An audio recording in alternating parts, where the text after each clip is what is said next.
Good evening and welcome to Season 2, Episode 10 of Spiritual Talk. And good evening, Paul. How are you? I'm good. Number 10 already. I know. Where has that time gone? I don't know. Good evening to everyone. I mean, if you're on, please say hello. Yeah, Don't get those forget to comments share. flowing in. Absolutely. Oh, here we go. We got Teresa and we got Lou. Hi, guys. And Paul. They're on watching. Paul, that has Facebook users come up and I can't see who they are. Yeah, they're going in through the group. Well, I'll check in on that in a minute to make sure. Oh, there's Vicky. Hi, Vicky. Anybody watching on Twitter or on YouTube? Hi, guys. Yeah, it's great you're joining us. Hi, Sean. She's in as well. Sean. We have a fantastic guest tonight, don't we? Yes, we do. Yeah. We did say we'd give varied, unusual, different. And I think we manage it. Absolutely. This gentleman is a class of his own for what he does. Okay, I'm just going to go straight in and introduce him and bring him on. You know, we've been after this gentleman for some time to bring him onto the Spiritual Talk. So I'm going to try and pronounce his name, and he's backstage. And if he hears me get it wrong, I could be in trouble. So I would try my best. His name is Kai Muegge. Muegge, have I got that right? Kai Muegge. Kai Muegge, is that right? Awesome. And he is a physical medium. He is based in Germany, Maine, near Frankfurt, and he does a lot of his circles and work from his base in Frankfurt. Please, everybody, please say hello to Kai. Hi, Kai. Hi, guys. Thank you very much for having me. Good evening. Good evening. A pleasure. Did I pronounce your name right? I've been very beautifully. You did that, Paul. Awesome. He'll beat you up after for saying it wrong. Yeah, that was quite right. Kai Muegge. Yeah, right. Kai Muegge. So many people this week have been. We only advertised it on, I think it was Monday or Tuesday. We did mention it at the end of the program on last Wednesday, and we've had so much excitement about you coming on. I've had messages from all over the world, people asking, wanting to ask you questions. So we're really excited that you're here tonight, giving up your time, free of course, free of charge, to inform and help people. So you're a physical medium, and you've done some absolutely amazing work with what you do, but I kind of want to know where it all began for you. We always like to know the guests that come on. How did it all start for you? Yes, it started in my childhood and in my puberty, in my adolescent years, and my first séance then actually I was holding when I was 15 years of age. Now I'm 53. Okay. So quite some years of séances, and it was always the experimental séance room that was my area of work, and the form of mediumship which is coming up here in the séance room is quite varied, and physical phenomena, of course, are intermixed with different kinds of messages from the deceased and from higher spirits of wisdom out there. The spirit realms are so vast, as we all know, and by far not only the realm of the deceased is interested to make contact with us and to share information with us. So quite an eclectic space. And for 37 years, I am doing that now, actually. 37 years. So does that mean you don't just bring through people's loved ones, you bring through other energy?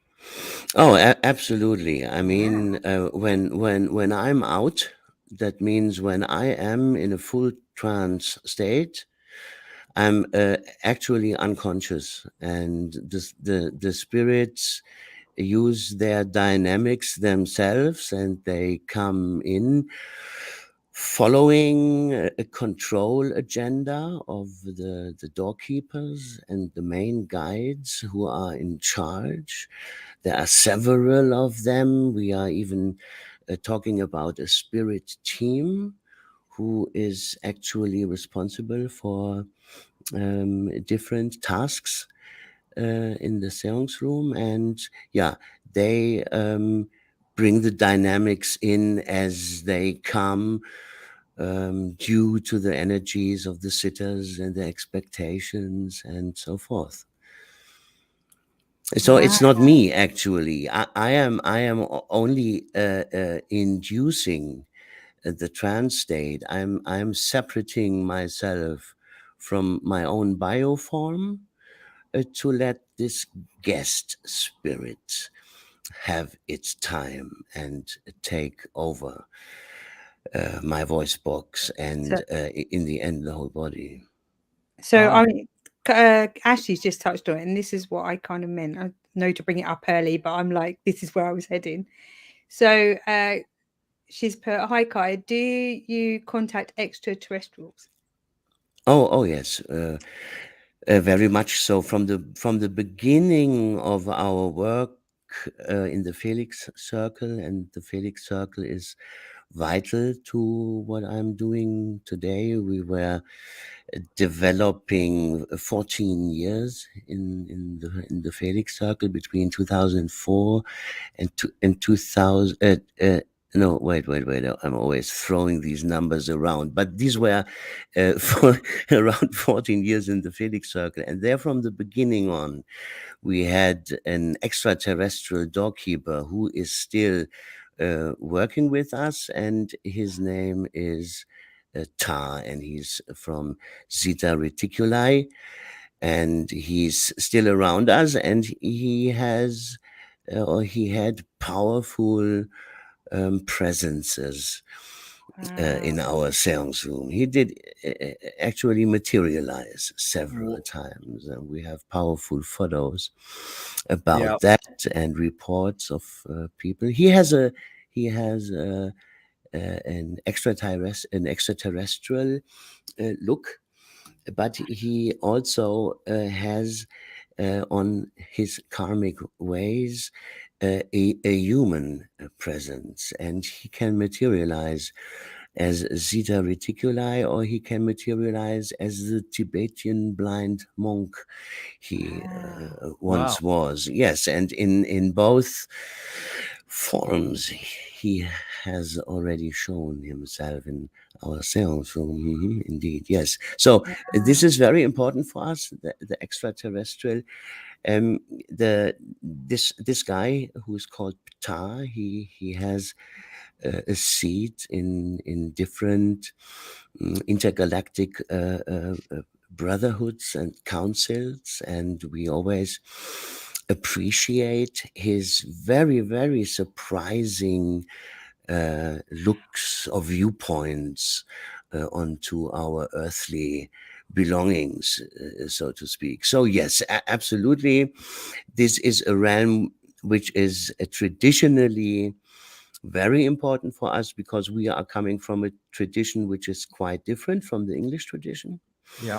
Our tradition is called experimental mediumship. This was once invented by the Germans and was very influential until 1930s, around when the Nazis were coming up, and we Germans were losing all our influence in the spiritual scene.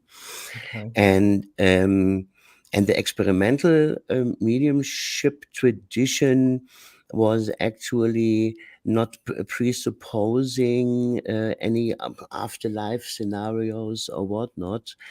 In this tradition, the scholars were basically looking what is coming, what are the mediums are bringing up, and after this we are trying to make a picture of it. So we are not presupposing an afterlife, or we are not presupposing that personality is surviving or something like this. If the results in the end tend to point into that direction, then okay, but no preconditions so far.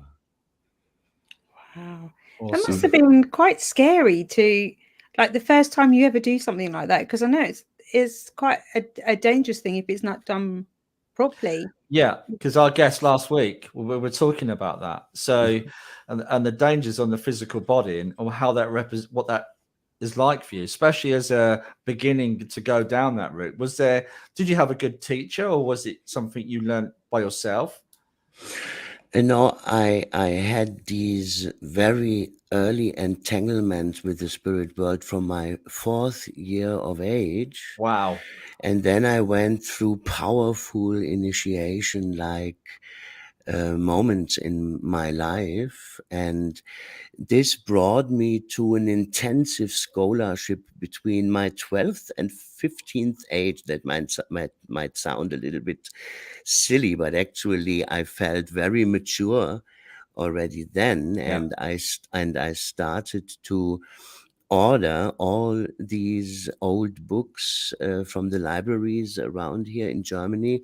And I was actually studying 3 years the techniques of the proactive experimental forms to let the spirit world take form here in our 3-dimensionality. And when I was 15, I started to try that out.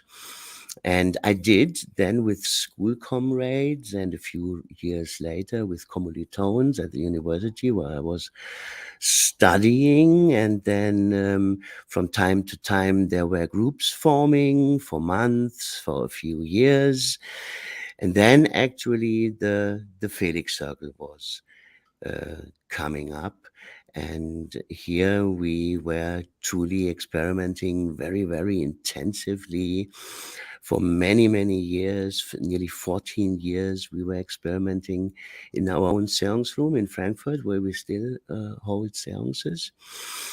Yes, and here we actually explored the whole vastness of the spirit world. And what we found out, or what I did find out very early, was that talking to the spirits is an ancient thing for the human being, nearly from the beginning on. When the human being was communicating, the human being was expressing forms of communication with the unseen. So we have 10 to 20,000 years old hints and signs of indigenous folks that were doing spirit communication. But we even have anthropologists who believe that already in the Neanderthal, the very more primitive human being, the pre-form of the human being, had found forms of expression of the feeling that there is an unseen world, and that the unseen world is not only unseen, but that there is probably an entanglement between us and them. So this is so old, and this is, because it is so old, so very much in our DNA. Yes, and that's why we believe that spirit communication is coming very, very natural for the usual human being, let's say.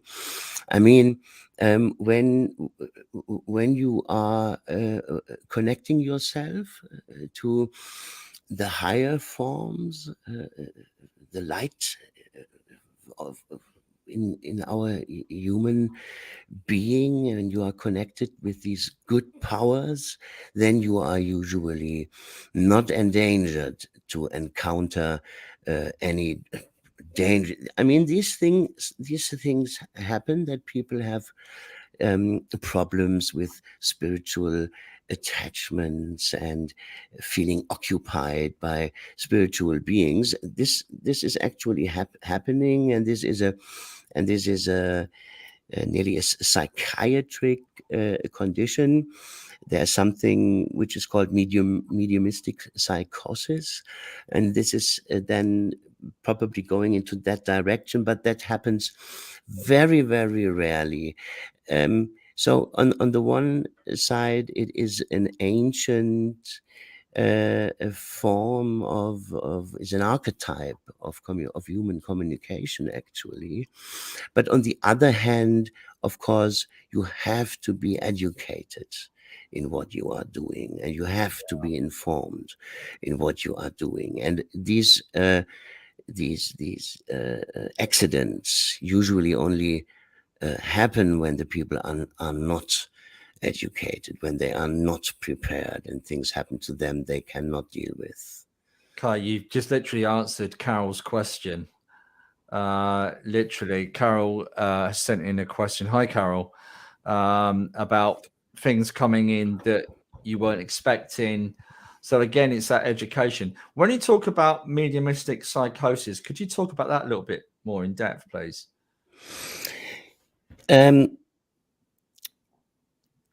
Yes, this is quite a huge topic, you know.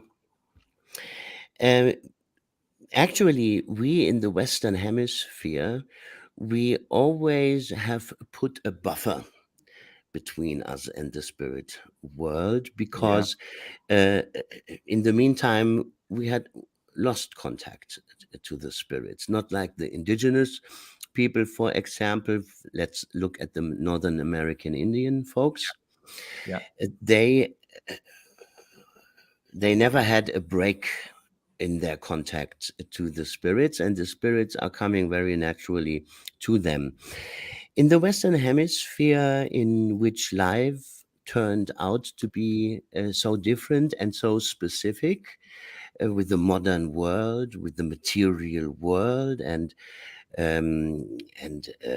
what this material world was demanding from us, the world of the spirit was not anymore appreciated, and not anymore received naturally. We were inventing these buffer forms, and the buffer is the trance, actually. So the Western medium is actually creating that spirit contact under the help of the trance state, and this is to actually separate both worlds and to keep both worlds more or less unaffected from each other. So this is a belief, because we have very deep psychological fears when it is coming about the supernatural, because we always believe we might not be able to control it. People look at the supernatural as something not natural, and they believe it might get out of hand or something like that. So, and when we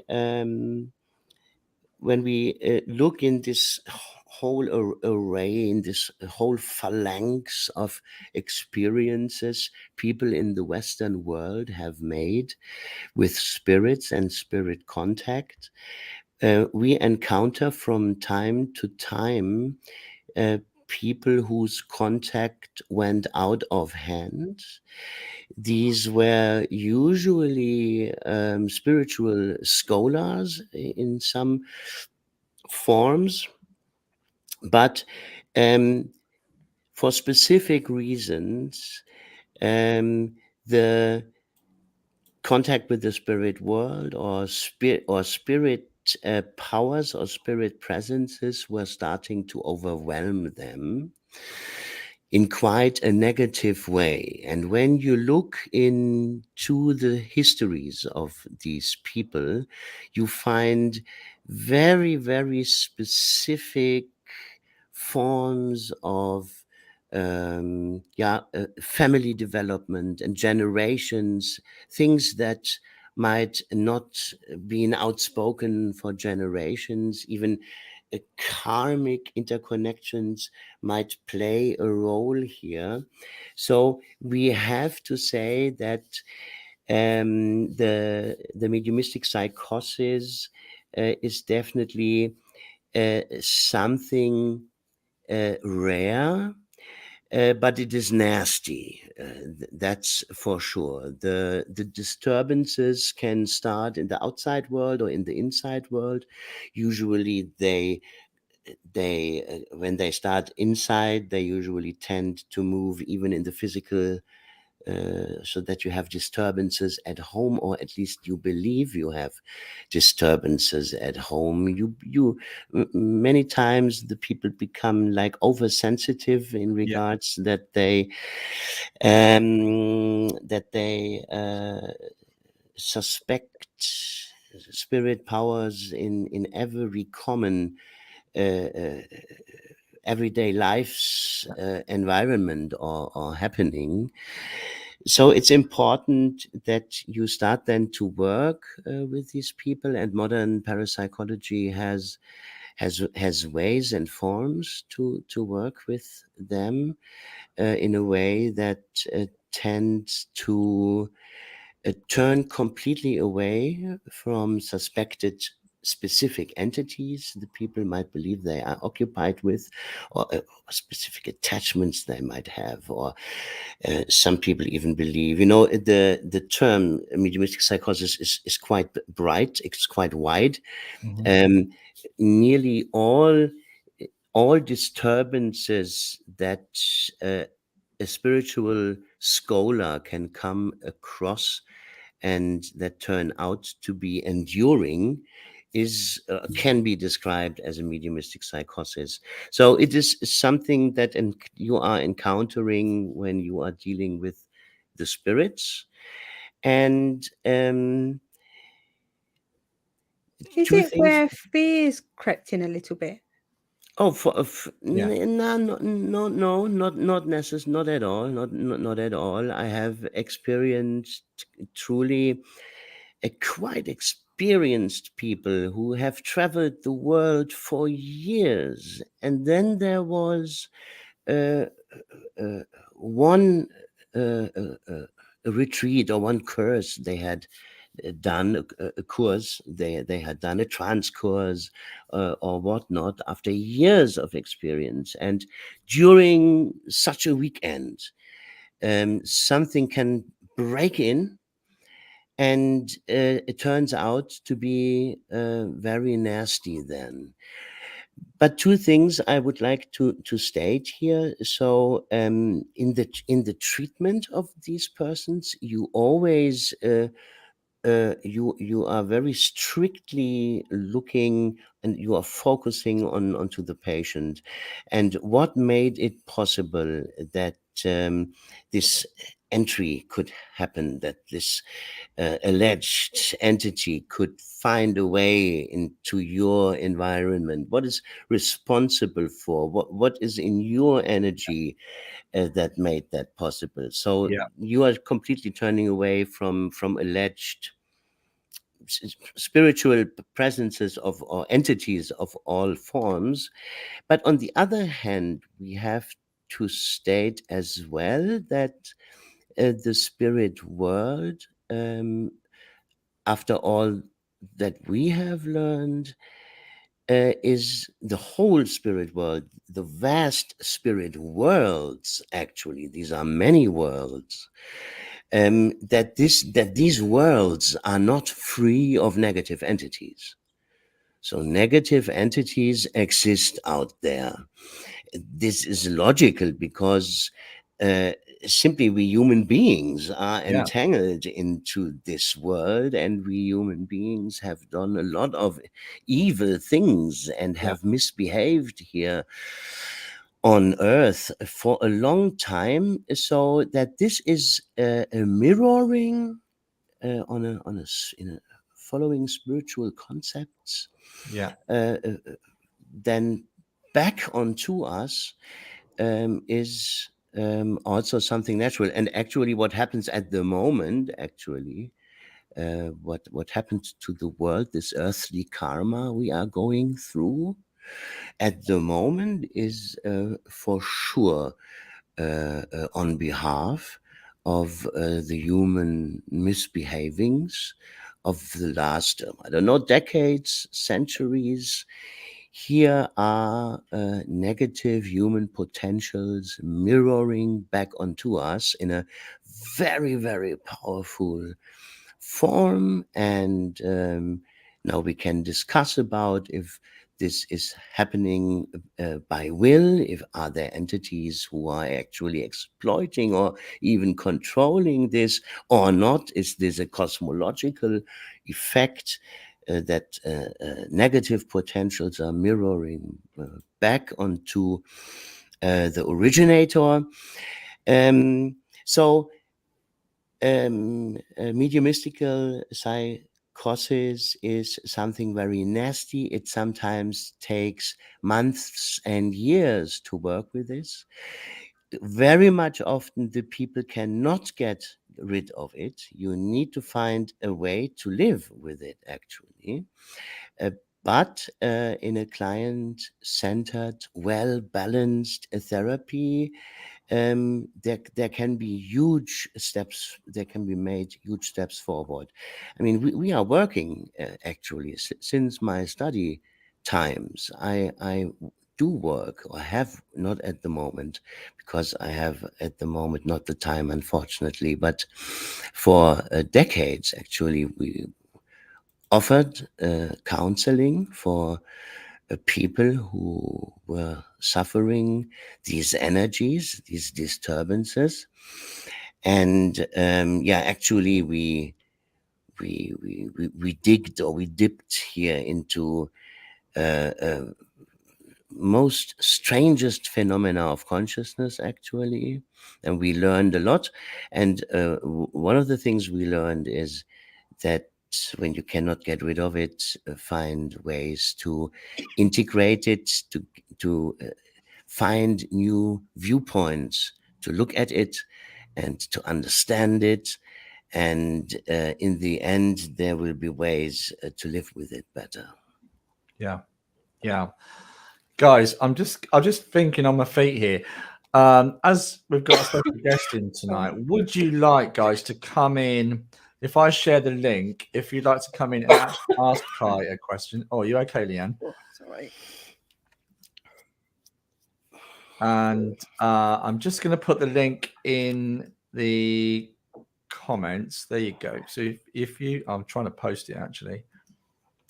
I don't think that went too well. Here we go. Try again. Paste. Is it in? Okay, so I'm going to post that. If you want to come in and ask Kai a question, please feel free. Keep it short as well, because there's a lot we want to talk about and get through tonight. So you touched on the spiritual realms, and from your unique perspective of working the way you do and the information that you receive, I mean, there's a lot of mediums that just touch on the astral, the connecting with the loved ones. They don't really go any further than that. In your in-depth knowledge, can you share with us your understanding of those spiritual realms? Of course. Actually, these spiritual realms are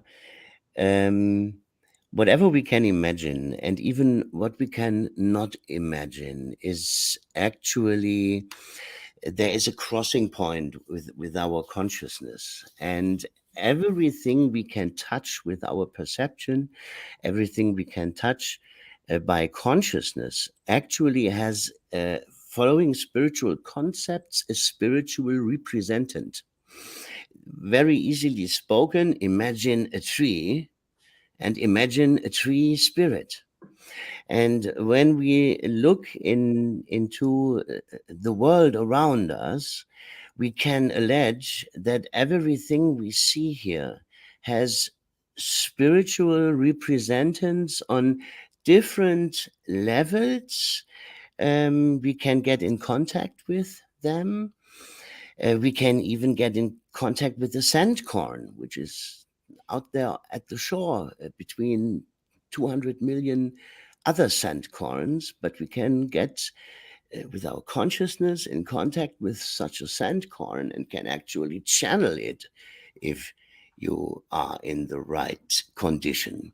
So, and following different spiritual concepts the human being has arranged around itself, we can get in contact with angelic beings, or better said, angelic beings, or extraterrestrial entities, or the spirits of the winds, and the spirits of the waters, and the spirits of the sky, and the spirits of planets. So it is truly vast. Everything we can imagine might have a hint for us from its specific viewpoint, and is actually invited to be let in by our doorkeepers in our seance room to talk and to speak. And so we have entities that come in for healing. We have entities that come in to serve for other spirits, that they might come in more easily. We have spirits that come in and turn around sitters' energy into healing energy. We have spirits that come in to arrange a contact to higher knowledge, that we they have the ability to sort out among all the spiritual presences existing, to find these that might have higher meaning for us, and specifically important content that might help us personally, or might help us as a species actually to move forward. And I mean, the spirits always tell us that there is an ancient task that was coming naturally in their activities with us human beings, from the point in time on when we human beings started to become corrupted to some sorts, that our sublime entanglements started to dry out, and we were focusing on fast forms of satisfaction, and that what was originally been given to us, we have neglected a lot, and that led to the situation in which our societies were actually pre-corona.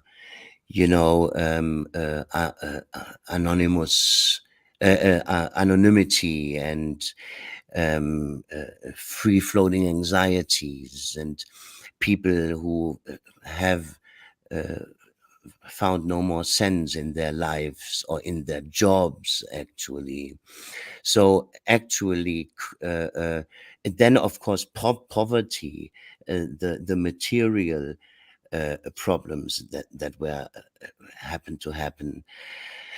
And the spirits build a history, build a scenario again and again, in which they are describing another story in which we are actually part of an intergalactic cosmological array of beings existing in the dualistic dimensionality. And in the dualistic dimensionality, we have been given another specific good. And this good is coming with the fact that the human species was made being able to sense and to live what is described in the word love. The spirits describe it as the most vibrant form of conscious energy which is existing. It makes us move mountains, actually, when we are inspired by it. But not only this, So we are born in love, we are made in love, we are born in love, and the implications that come with this fact is that we can talk and understand what moral and ethics are. Yeah. And the spirits claim that amongst the huge array of entities existing in this intergalactic realm, but also in a multidimensional form of cosmological existence, that is not common. So we are given something very, very special, and this is to separate good from bad. And because we have defocused from that gift that was given to us, we have forgotten, actually. We always had an inner compass, what is good and what is evil, actually. And Yeah. specifically at that very moment in time, during that crisis that is going on at the moment, Yeah. many people are shocked to see other people who seem to be educated and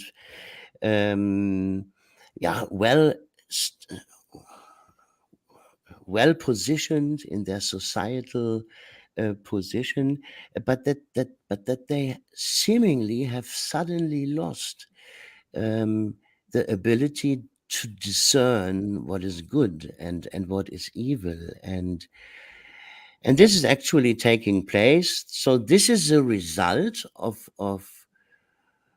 this corruption, and the spirits want to re-entangle us. The spirits are actually looking to activate human beings who like to carry on their path of activation, Yeah.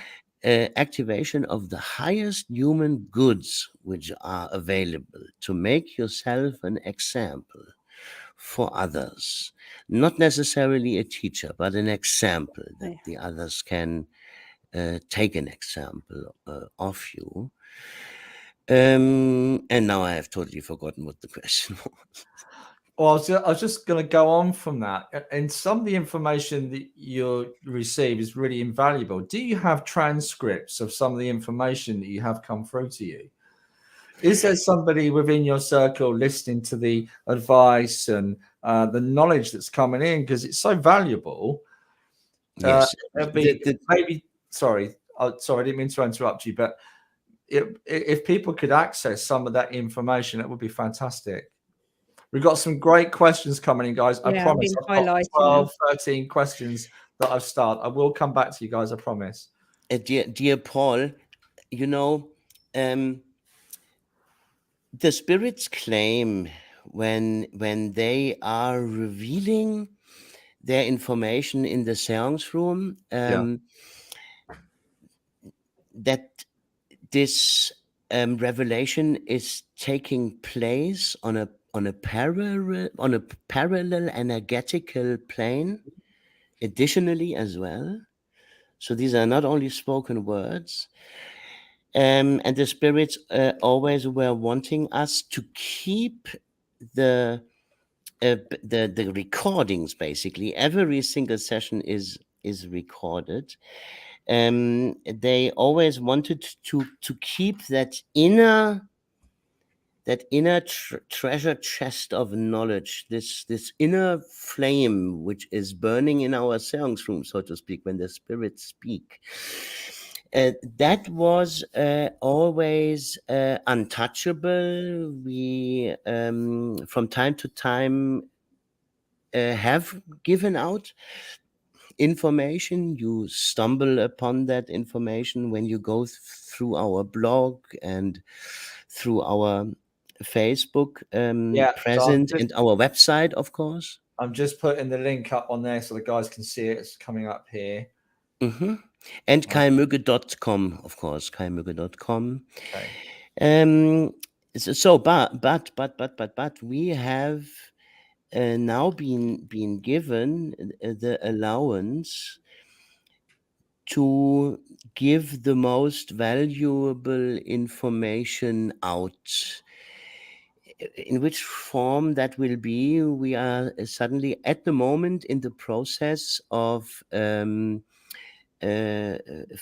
the right texts and the right images, and we want, when we have the allowance from the spirit to give that all out, we want to do it rightly, and we want to do it beautifully, maybe in a form of a book or something like that. I mean, we have spectacular photographical material as well that can actually underline this enormity which is taking place here, Yeah. with manifesting spirits that who actually have something to say additionally. So this is something It's almost beautiful. like proof for people, isn't it? If you're Yeah. saying, like, when they come through and you're manifesting them in their raw form, as in like galactic beings, I mean, you know, for so many years people have been told, is there something out there, is there not?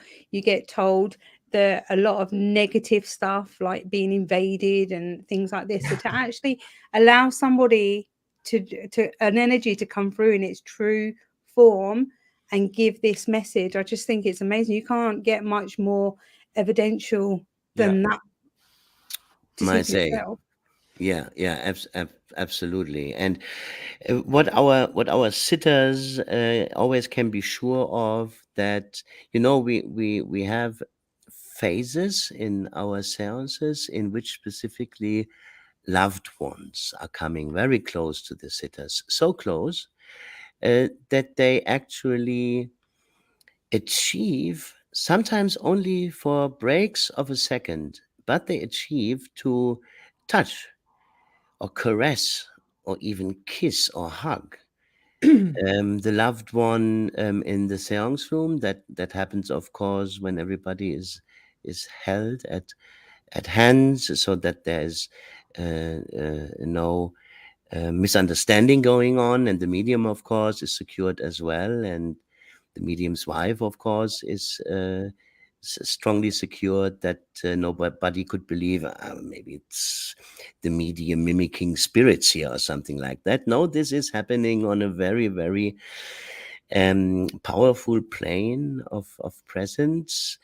And what did I want to say? Again, I've lost my train of thoughts. So It much. will So come back. Yeah, we will come back because we've got so much we want to try and cover tonight and maximize your time with us. We've got a viewer, Carol, the lovely Carol. Just going to bring her in. She's got a question for you. Hi, Carol. Hi, Kai. Hi, Carol. Hi. Nice to see you. And you. Have you ever had a spirit that didn't want to go back, and you've had trouble getting them back? And has it given you any long-lasting trouble? No, actually not, because my deep trance is arranged for a specific character who is coming in and who is representing a gang of 5. And these 5 actually take over the control of every guest spirit that might come in, that might be spirits of the deceased, for example, friends of guests or relatives of guests. They do manage that in completion. Meanwhile, I am actually unconscious. Let me quickly tell you what I feel. I feel I fall asleep, and more or less a second later, I awake.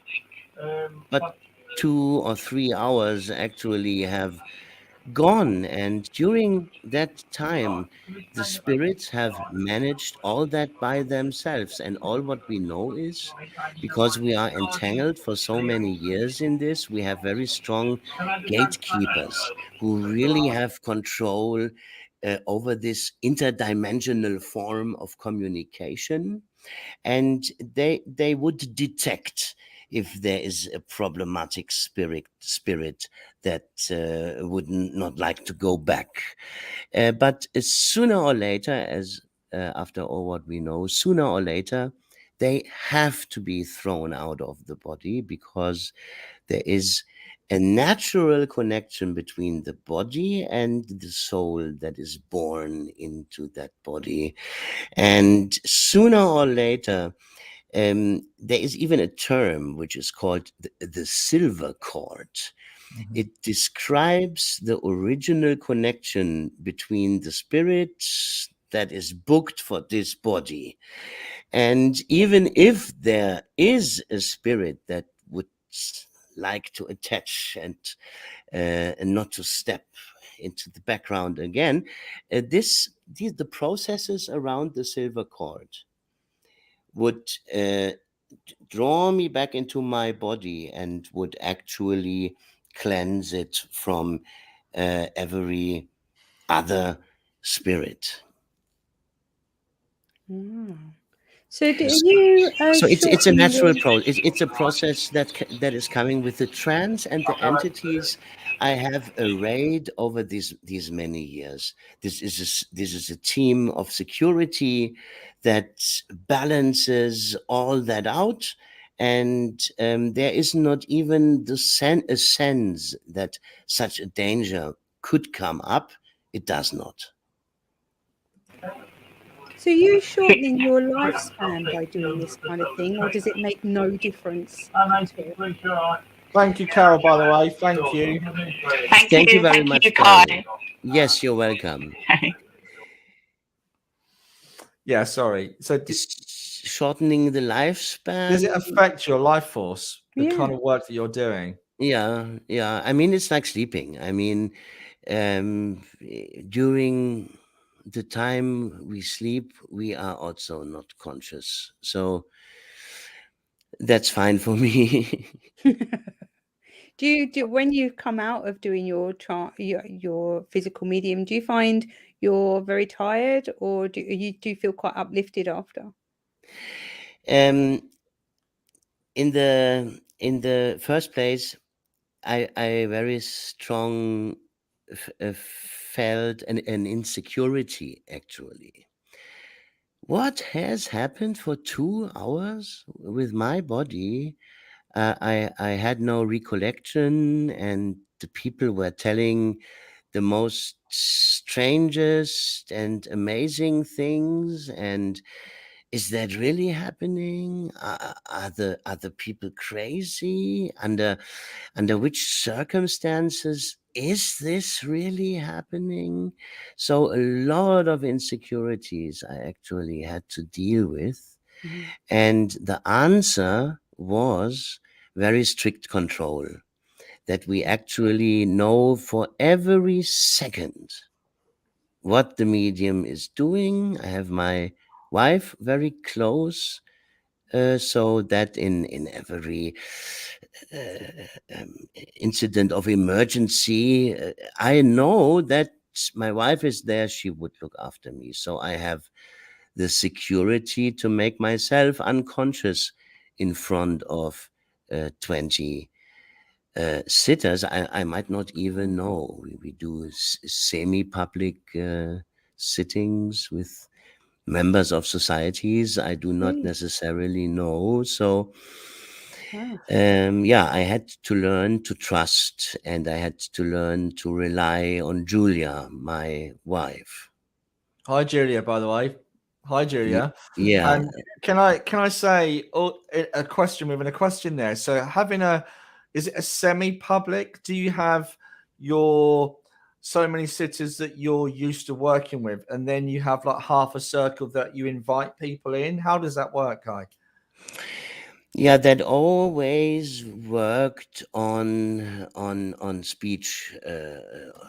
So people heard about it and were coming next time, and then we were invited by somebody who was guest, and it turns out he has a center or she has a center, and then she is inviting us, and we are meeting her range of people, So that's the way it always worked, and we are very happy about that. Even what we are advertising in Facebook is happening in our groups. So these are no public advertisements. This is actually semi-public, and we only actually meet good people, truly good people. It's very rare that we find people with false agendas or something like that. Yeah, because that's the thing. People trying to disprove or criticize. Absolutely. That happens from time to time.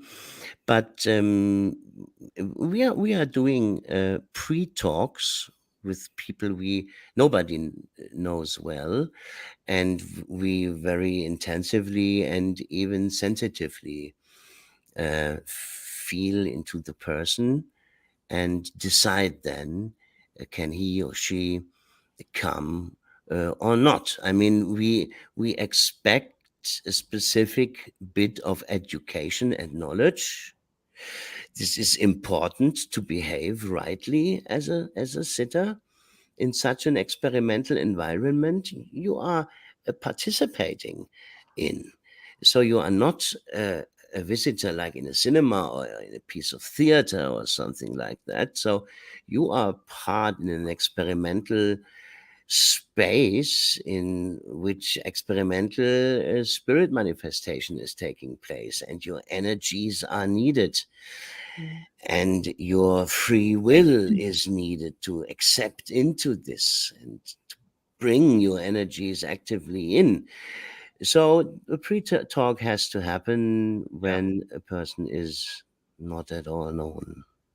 Yeah. So there's a lot of people that sitting at home, Kai, that don't actually understand what you do within that circle. Can you now go to the point what you do? I'm going to actually, should we bring in the YouTube video? Can we do that? Oh, wait a second, please, because the full form materializations, this is actually the highest class of manifestation phenomena, of materialization. Absolutely. Phenomena. So for the people who might not have an idea what we are doing, the history of the supernatural is the history of its manifestations around us human beings, and mediums were always trying to get in contact with the supernatural, and spirits were the messengers of the supernatural. Spirits are the decoders. They are decoding what is not understandable for us, coming from these unseen areas of existence. And when we look at this thousands of years, more than 10 or even 20,000 years of history of getting in contact with one another between human being and unseen forces and entities coming from supernatural realms. These entities have always revealed themselves on all planes of perception. That means they might have come in a vision, they might have come in a mental potential, but they have materialized, manifested as well. I mean, parapsychology actually was founded because of hand-fast physical phenomena that were happening in the seance rooms of that new movement, spiritualism.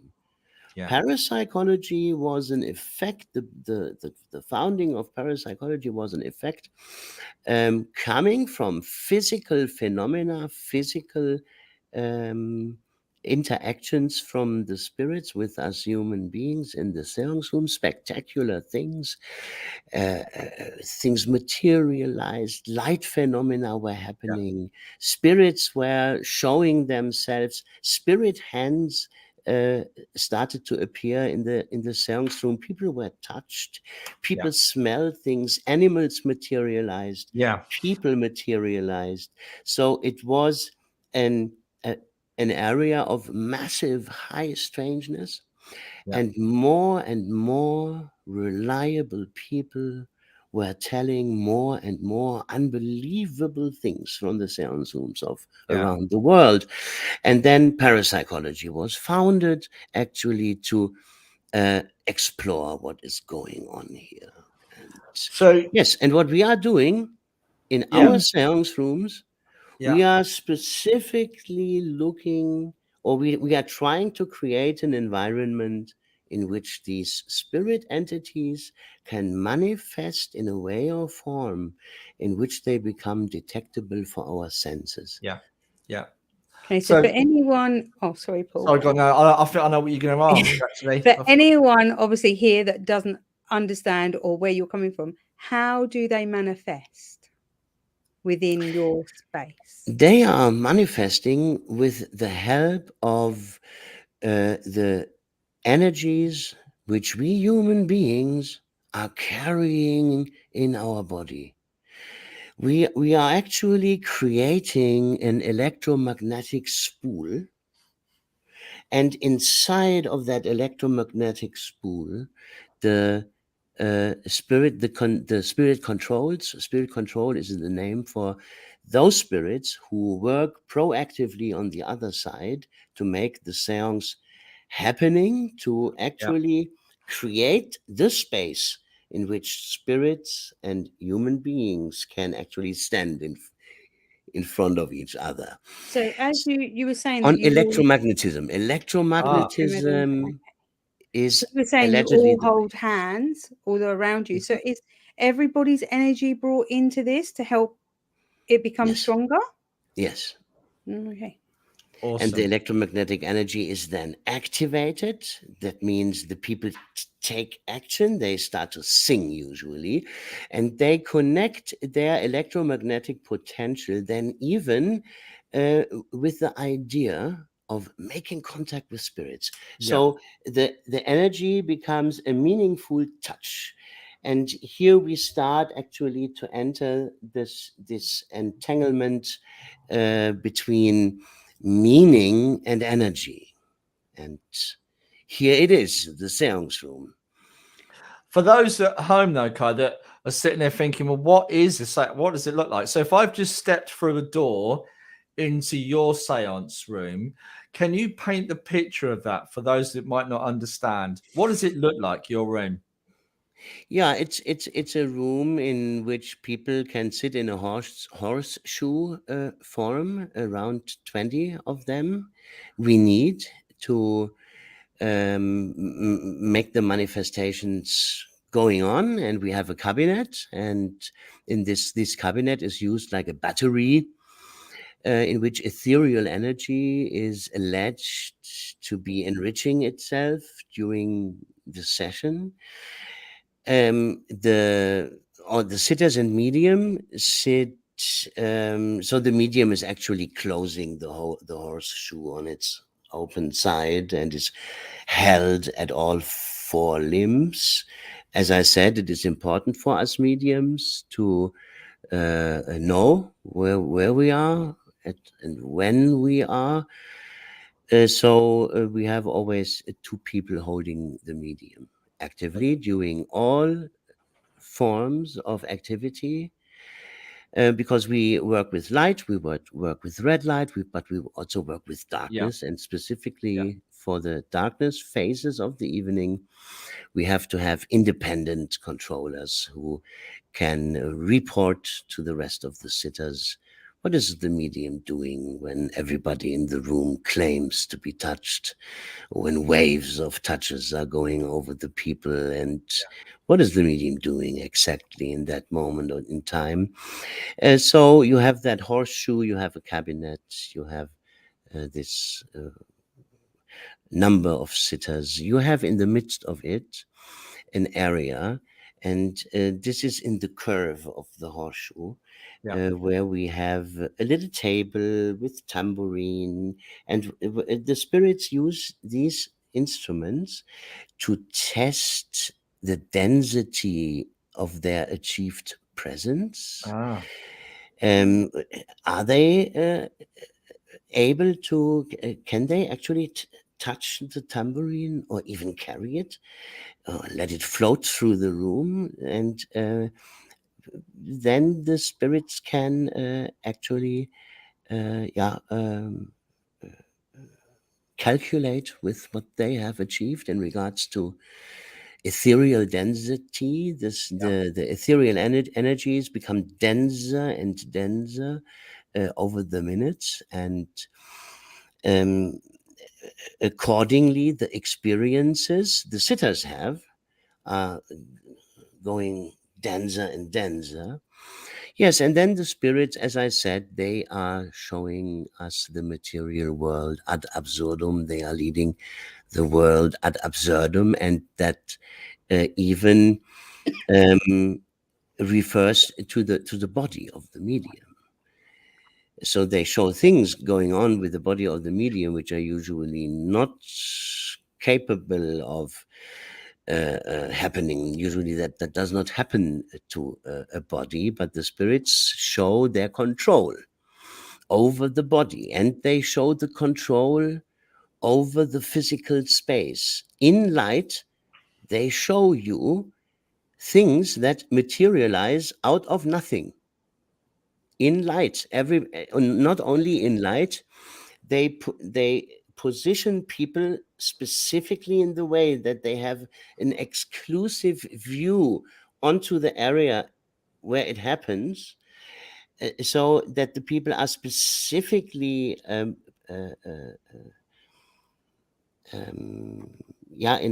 a best possible position to observe, for example, materialization of an object in light. And they do that because of the implications that coming with it. They actually show us that what our modern societies have focused upon, that also spiritual concepts are behind this. Okay. So these things seem to be material, but they are not. When there is an higher ordered spirit taking control over that form of material, it dissolves, it vanishes. Okay.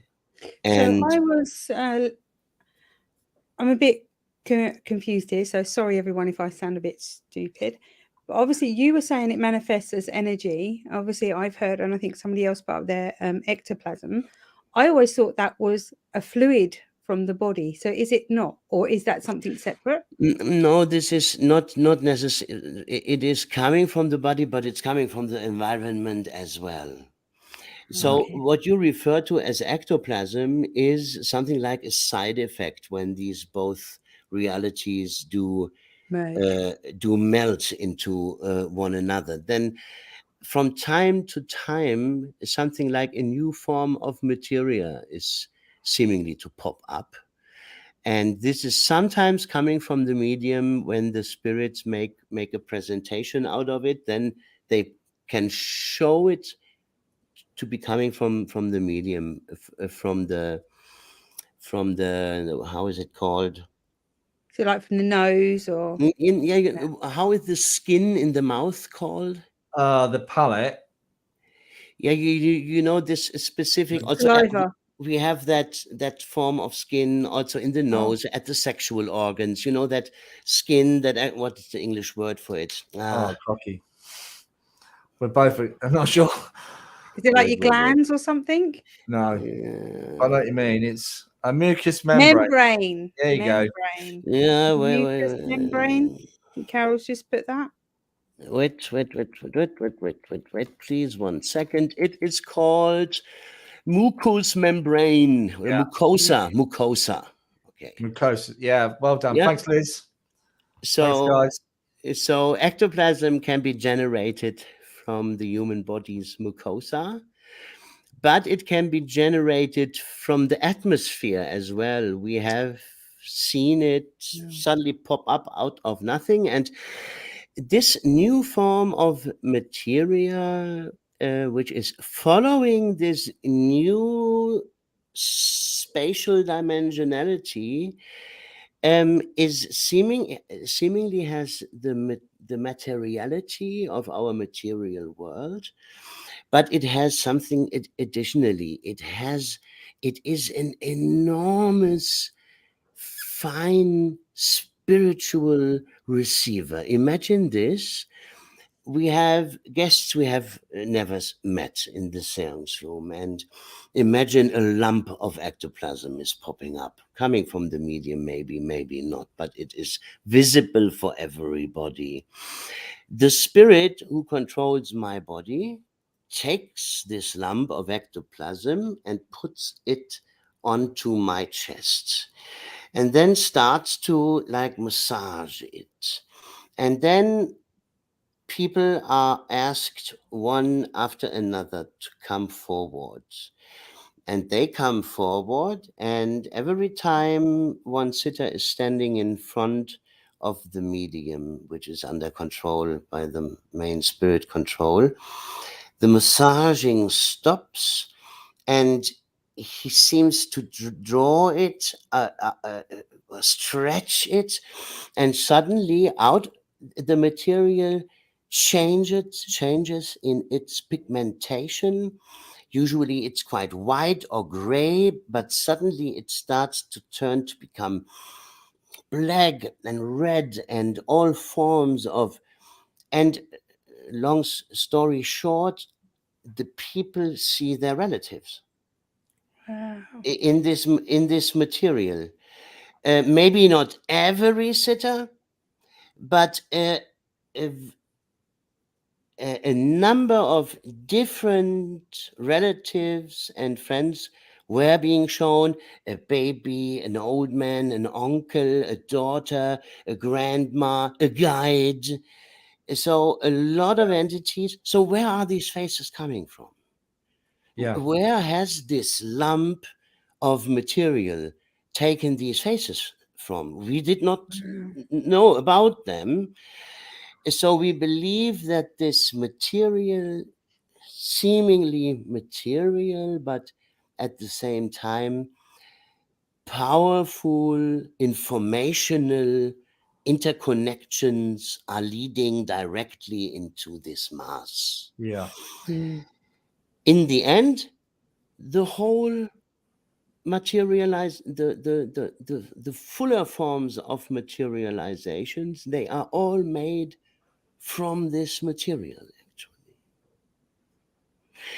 And as I said, the highest forms are actually spirits who manifest themselves in completion. Complete spirit entities appear in the seance room. A little monk is suddenly sitting in midst of the seance room and is shining a blue light on himself, sitting in front of the feet of sitters, and a strange blue light is repeatedly shining him up, and everybody can see him. It must have been amazing, these instances. I have not seen by myself in my own seances. I saw it in other medium seances, yes. I mean, there's a question there in itself, Kai. Is there any other known physical mediums that you could recommend? Say if I was living in America, is there anybody in America that you could recommend that'd be interesting for people to follow, or to kind of get involved with? Is there anyone out there you can recommend? I mean, if you can't think of anything now, please put a comment later on, because you still be able to access the questions on here.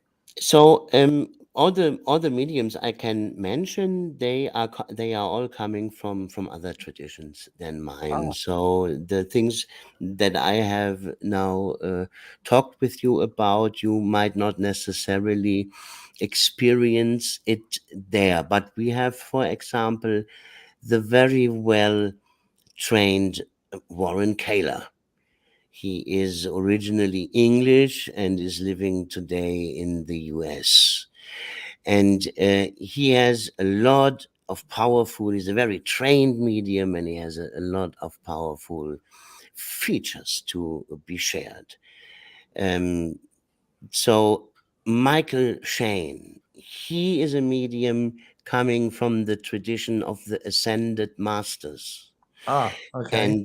And his phenomena are basically the apportation of gemstones, but very interesting to observe and to take place when it is taking place. Then we have the amazing Hoyt Robinet, but he's not anymore working, I believe. Hoyt Robinet was one of the last precipitation art mediums, a specialty in physical mediumship, only existing in the US. Canvases, originally it was canvases. Okay. People sat in front of these canvases over 2 hours or so and could observe how step by step pictures of their loved ones were coming up from them. It started in one of the spiritualistic camps in the 1880s. And there were quite some protagonists who were sharing that with interested parties. And Hoyt Robinet, he is from Camp Silverbell in, I've forgotten, in Pennsylvania, I believe. Okay. And he is the last survivor of this precipitation art. Imagine everybody comes in and you write your name on a small white sheet of paper. Yeah. And then all the cards are put into a basket, and the basket is full of colored pencils and whatnot. And you even hear the basket rattle from time to time. And after 20 minutes, Wow. because your name is on the card, everybody can be given back your original card. And the process has created images onto the card on the one side, and on the other side, names. It's quite amazing. But Hoyt Robinet, I'm not sure. It could be that his sessions are very rare in the meantime. Yeah, okay. But one thing is for sure, as varied as my seances, of course, nobody of them is. This is for sure. So would you train somebody to do this? Oh, train yes, of people? course. And that was a joke, of course, what I just said. All these mediums have their own very powerful and worthy moments. So yes, we are training this, and this is part of our mission, not to bring people into our seances, but to give an easy access into the world of physical phenomena and working with spirits on a physical plane, because this is such a fascinating thing to do. You do not need much. You need 3 or 4 friends who might be as committed as you are, and create a room with a table you might be sitting around and a cabinet, and then you already can start over. And the spirits might answer today much more earlier than, I don't know, 30 years ago. People claimed then they needed to wait years and years for. That's not true. The spirits react quickly today. Yeah. Yeah, you see people's spiritual journeys just awakening in front of your eyes now, don't you? Yeah. Absolutely. Do you mind if we share your YouTube video, and could you talk us through? Yeah, okay. I was not sure which one it was. Yeah, okay. Let's have a look. Which Okay, so just tell me when to stop if you want to stop it. If you'd like to talk people through what I'm showing, hopefully it's going to play. Oh yeah, this is Henry Olcott. So he materialized because we had American guest, and she is doing today what actually Henry Olcott was doing then, exploring spiritualism. And at the beginning or at the end of the video, you actually see a comparison between the historical image of him and his materialized presence. Meanwhile, the spirits materialize in that way. You even hear or see the medium sitting behind or besides the spirit entity. We have images. You can see both medium and spirit. Sometimes you see only the spirit. Sometimes. So this is very varied. What might be interesting might be this comparison, Paul, between shall I have a look? See, is it at the Let me find beginning? It should be at the beginning, I at the believe. beginning? Yeah, I think. Let's see what happens if I can just bring that on slightly. So Yeah. Ah. So this is him, but we will have direct comparison in a second. I think. Yeah. So this is very, very, very interesting. Oh, wow. So here you see, look at the colorization of the beard. Yeah. Look at the form of the nose. Unfortunately, the seance room images were a little bit pixelated. But you can still see the glasses, though, can't you? Just about see the glass. Wait, let's roll, because there is other comparisons coming up. Oh, wow. Yeah. So we believed we have found a good resemblance here. Look, for example, can you get back to the image we just went over? This one? Look, for example, for the imprintations on the cheek, under the eye. Yeah.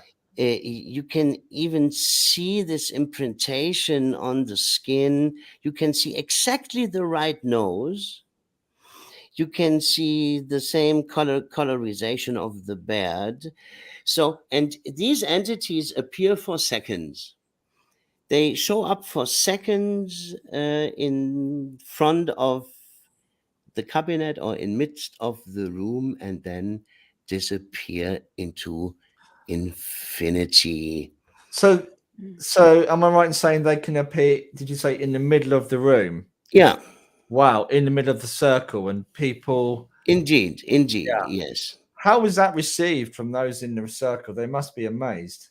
Yeah, it's taking their breath away, of course. Yeah. And obviously... Do you have the video with other phenomena? No, I just pulled up this one. Okay. A StreamYard's a bit limited. I didn't want to overload it and then we lose ourselves in the technical. Oh, I see. But I just wanted to show an example of what it is that can be achieved. Please be aware that these are the highest forms of materialization. We are doing this only with groups. We are calling advanced sitters circles. We are calling this because people have to amass energy for quite some time. Meanwhile, our usual seances are full of phenomena, very varied and very eclectic and interesting, and something happens here and there and everywhere. But here in these seances, every energy is for the building up of the entity, and the entities very rarely speak. Usually it is the main spirit control that speaks out of my body, and my body is usually behind, so you see the entity and you hear me speaking behind the entity, describing it, giving information, who the entity is, and so forth. So at the moment, these spirit phenomena are not happening. So I've just found these cut on. We posted this on the Spiritual Talk page. Oh yes, you can see, guys, some of the images. I don't know if you can still see this. Is it still working? I think it's just jumped onto YouTube. Sorry, guys. I will reshare that. Bear with me. I'll come back to that so people can see the other images. That'll be fantastic. Of some of the things that you have that turn up in circle. But maybe, Paul, the phenomena. I'm always quite divided, because the phenomena in the séance room are always coming with meaning and with message. And every time we present them in that way, people might not actually catch what huge messages may be coming with this. These were images from purely scientific experimental sessions. Scientists who were wanting to see ectoplasm and film ectoplasm.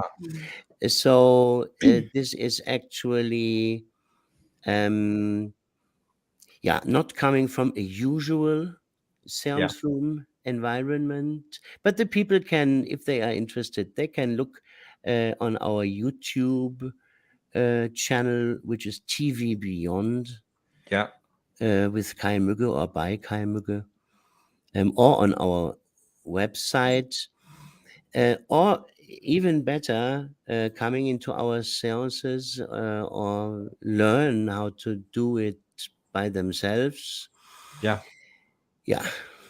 You're welcome. So you've actually been under investigation, haven't you? Some of your séances and what you've done. I believe you spent 2 years under investigation.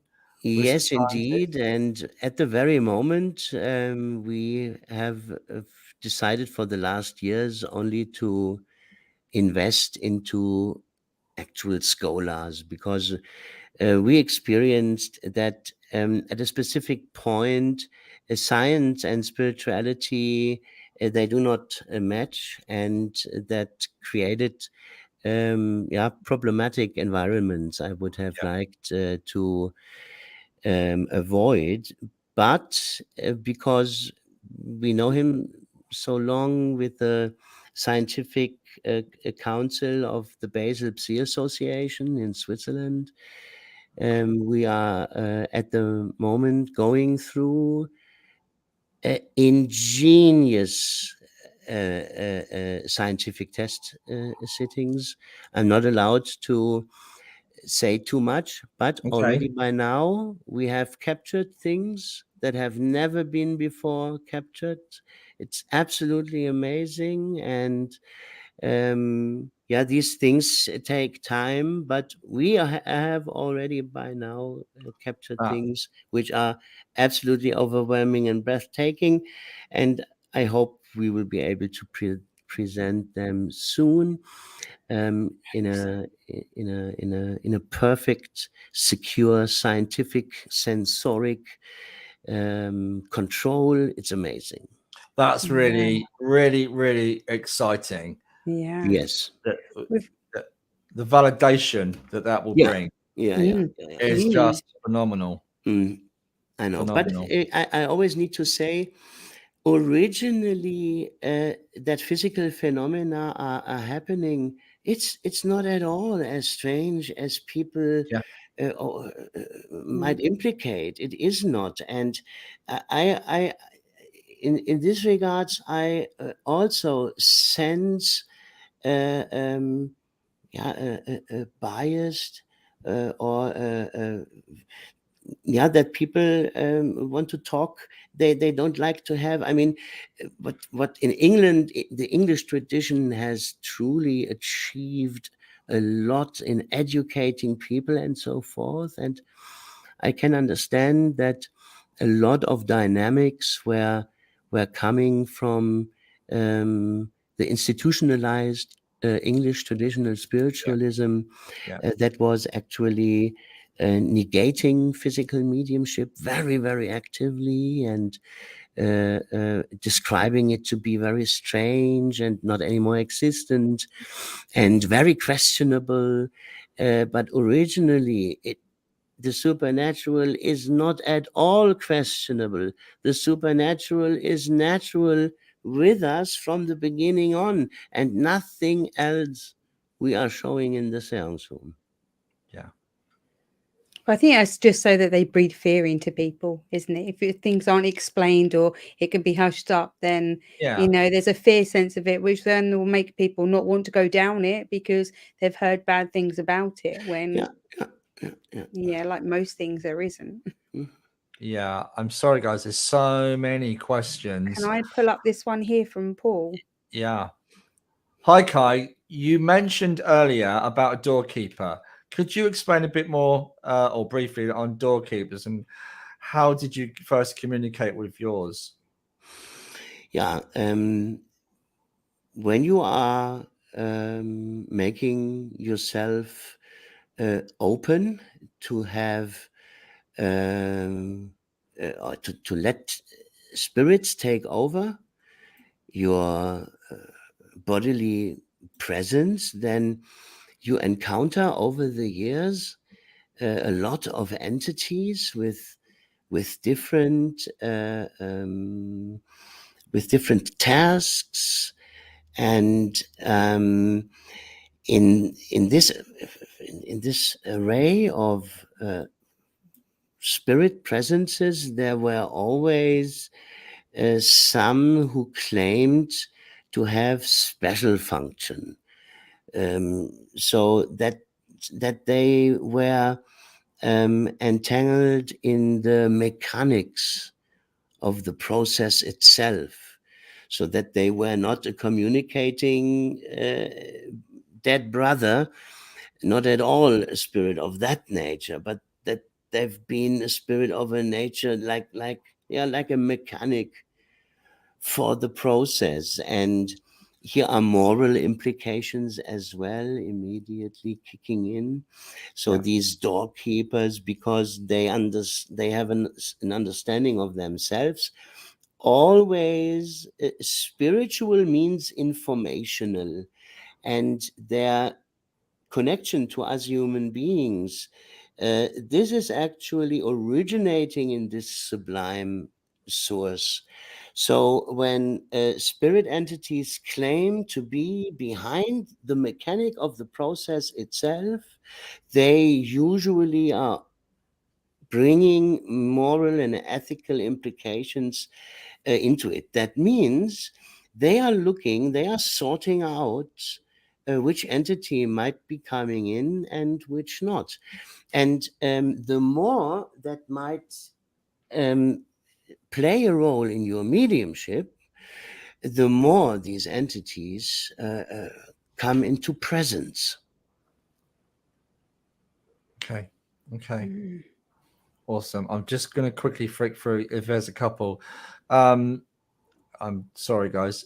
Oh, a question here we have. Somebody asked earlier, do you do apports as well? I'm not sure if that was Effie. Do you do apports as well in the seance room?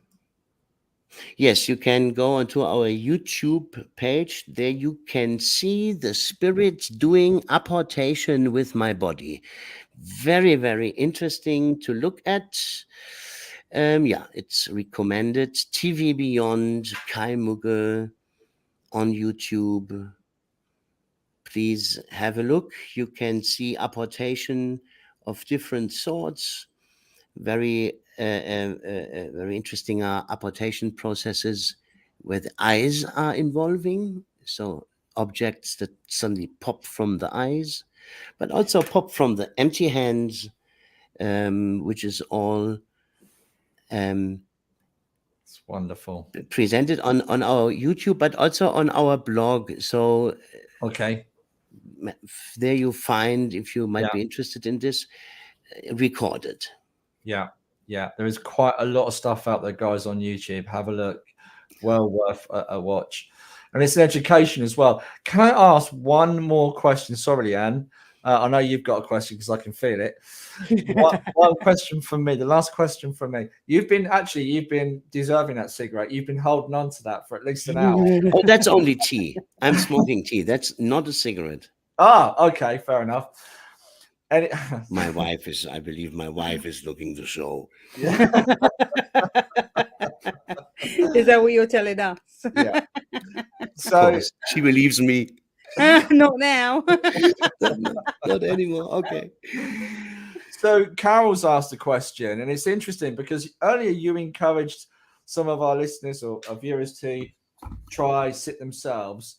On a physical level, is there any kind of damage that someone could do? Because I know last week we talked about, was it Helen Duncan that went into trance, couldn't get back into her body properly because she was disturbed by the police and was arrested and subsequently died in a police cell.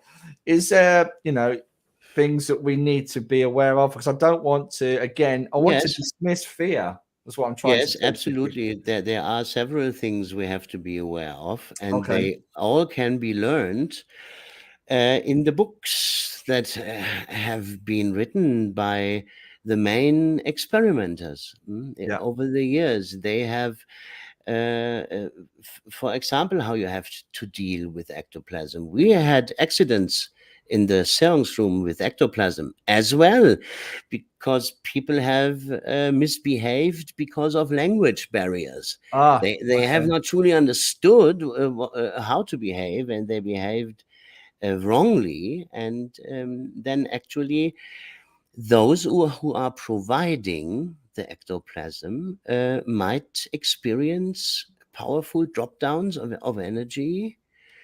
And but usually nothing more. I mean, what happened to Helen Duncan was an extreme case, and we cannot really say did she really die by an ectoplasmic accident, so to speak.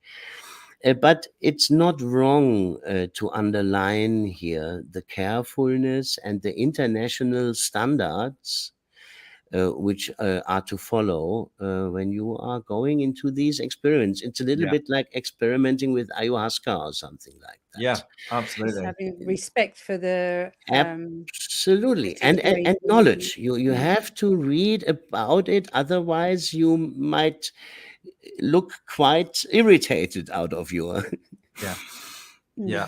Absolutely. Did you say when you go into it as well, you've got to go in with a good mindset? Absolutely, the mindset and the group setting is very, very important. That's why we are doing introduction rounds at the beginning, and we are trying to create powerful, positive atmospheres that the group can truly go as one into the séance room and can as one experience. This is another demand the spirit world has for us, being able to hold up groups. When the groups come together spontaneously, like in our séances, then you have to create spontaneously such a homogeneity. But when you have your own experimental group, and in the Felix group, we were for a time more than 11 people. We all know how quickly subgroups or something like that do develop in a group dynamic. And what the spirits ask from us is to overcome this, to be socially intelligent and use problem strategies, not to not allow the group to break up easily, not to allow single persons to turn away forever because there was a misunderstanding, or I don't know. You know how quickly today people turn away from each other. And the spirits ask us to exactly train the opposite. Otherwise, they won't come. It's almost like leave your ego at the door, because when we come in here, it's in love and it's in unity, isn't it? It's not about an individual. This is Italian. Yeah. Kai, we can't thank you enough. We've really gone over with like an hour and 35 minutes. We can't thank you enough. I wish we could. We'd be all night, but you've worked so hard tonight, and you. Your command of the English language is fantastic as well. I know you were slightly worried about, but you've answered all our questions perfectly, and I hope everybody. And I hope everybody at home has really enjoyed it. It's been really special interviewing you. It's been really lovely. Thank you. Great. Cool. Thank you very much. Thank you. On a last quick one, where do you see humanity going? Forwards. Again? Where do you see humanity going forwards with the guides that you have come through and the beautiful energies that flow through you? I mean, I already mentioned the word earth karma, and earth is at the moment in the process, in a cleansing process. All the things that happened pre-corona, which I mentioned earlier, with all the problems in the families and in the societies and how we communicate and everything, and we brought forward and in command in political key positions and so forth, and much more, a lot of young souls who have not went through bigger karmic circles in which they experienced all sorts of social and political environments, and so they are quite immature. And unfortunately, a lot of these immature spirits and souls are at the moment at key positions in society and politics. And this is also responsible, therefore, that we have go through a valley which lies in front of us, and we will have collateral damages to specific degrees, but this is nothing we need to worry about, because in the end we are in a cleansing, in a cleaning process. The global society is going through at the moment, in the end, hand in hand with the planet itself. Yeah.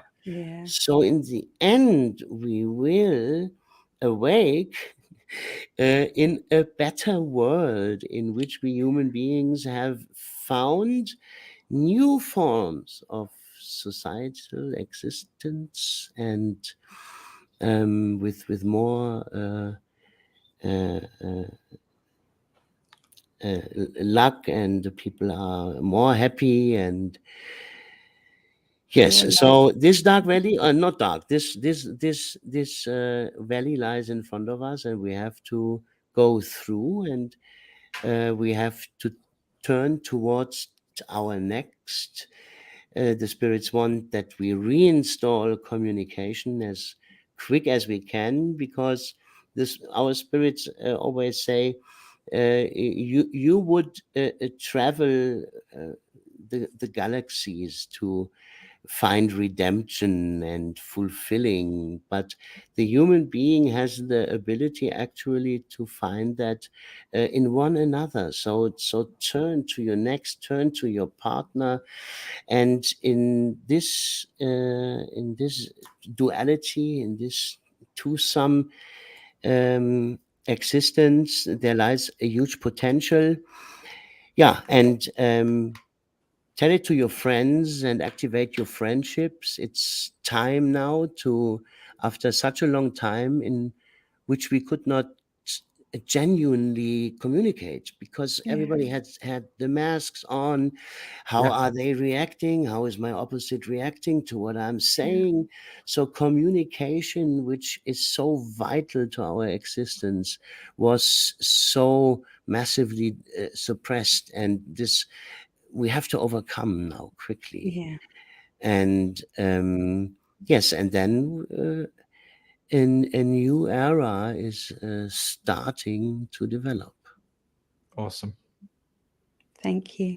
Yes, you're welcome. Thank you so much for having me. Thank you ever so much, Kai. And we are back on this time next week. Yeah. And yeah, we better let our guests go. So we're going to say thanks, everybody. For those of you that shared, we will pick someone for a free reading. Don't worry. But thank or you. Healing. Or healing. Yeah, Or healing. your choice. Absolutely. So we'll see you this time next week, guys. Have a lovely weekend and see you next week. Take care. Bye, everybody. Bye.